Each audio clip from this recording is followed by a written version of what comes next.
This is the Oregon State University campus in that direction.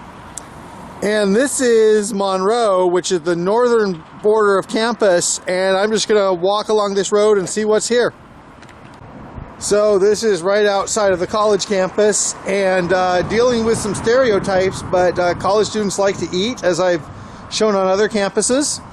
So there we have donuts and we have falafels, basically the two food groups. Interestingly enough, this restaurant here, this empty place here, this was a pita pit that came into business right next to an established falafel restaurant, small business, and it did not succeed. You can still see the pita pit layout in there. There's still some sauces sitting there.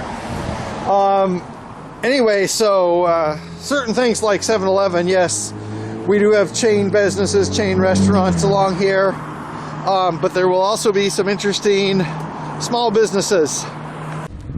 So we have a public house or pub or tavern. The drinking age in Oregon, like in the rest of the United States, is 21, and that's pretty strictly enforced. And of course, most college students, traditional age college students will be 18 and would not turn 21 until their junior year. However, there's non-traditional age college students, there's seniors, there is graduate students and other people involved in the college and community. And so there is always a lot of business for taverns in Corvallis. Also for tea, which is an all-ages beverage. We have a Jimmy John's, so yeah, we do also have chain restaurants along here. Another part of living in a college town, or really anywhere in Oregon, $40 an ounce. At a certain point soon, somebody's going to buy some marijuana and falsely sell it as oregano. This building here is the College Inn. I actually lived in this building in 1996. It is not officially college housing, or wasn't at the time, and my mother wanted a place to rent. I was 17, and so we ended up renting apartments in this building. This is not college housing, or it wasn't at the time, but it was for people affiliated with the college. Don't really know exactly how we ended up here. Only lived here a couple months, and what I mostly remember is that a piano you could play, and they had a bubble bobble machine that was always doing the little bubble bobble music. Other than that, this is Kings Boulevard. So if we go north along here, this goes into the general residential and other retail areas of the town. This is one of the major north-south streets north of campus. And then this way we have more dining, of course. And this building looks newer. The buildings along this street, like in Corvallis in general, are various ages.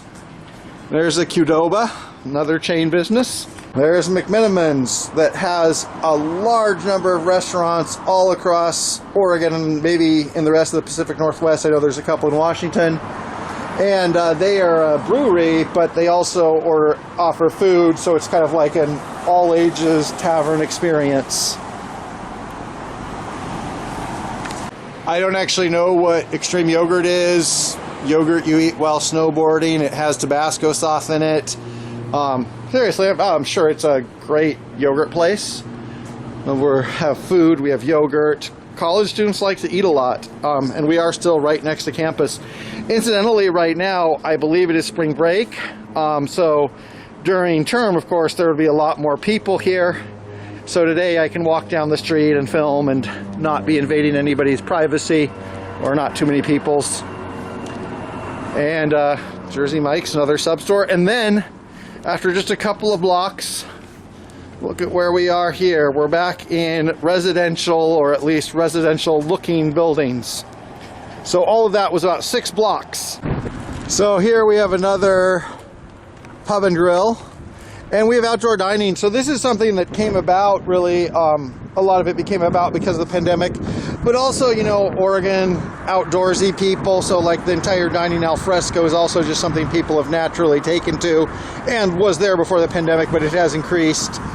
So, this has an outdoor dining area, as do many of the other restaurants we've passed. I was incorrect. We do have some more stuff after that first dining district, including, just chains like Subway, and of course Chipotle. So again, just going to reiterate a stereotype. College students eat a lot of food. Basically everything you need out of life. Here we have more outdoor dining. Coffee and tea, of course. Okay, and this looks like where this section of town really ends, and here we are going into more strictly residential areas. There's the university over there. OSU is a pretty extensive university physically. It has buildings for a while. So some of these cafes and or restaurants, I imagine, also are entertainment venues, live music, what have you.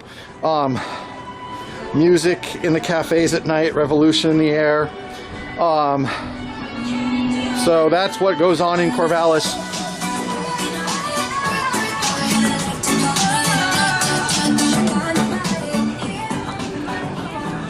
Also, I showed one district. Obviously Corvallis and the university are big, so there's also downtown entertainment district, which I think also because, you know, it's like less college students and more adults, has more taverns and bars and stuff.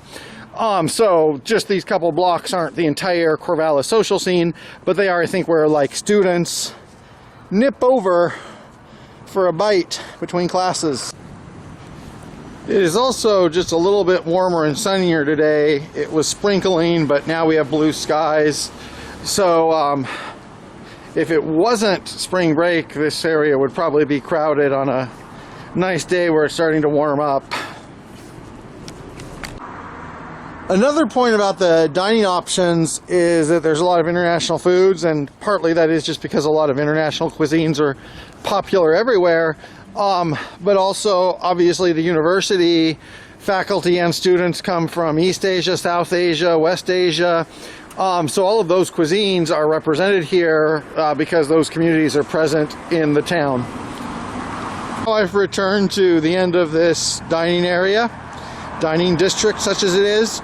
Nothing earth-shaking there. I mean, it's kind of assumed, yeah, if you have a university, a fairly large university, you're going to have a lot of food, beverage, and entertainment close to it. But I always like showing off things I like about Corvallis, and somebody suggested I just cover this area, so I did. Hopefully the skies will continue to get blue and warmer, and I will be able to take more adventures. And today I just did a little stroll around town, so hope it helped people understand a little bit more about Corvallis and Oregon State University.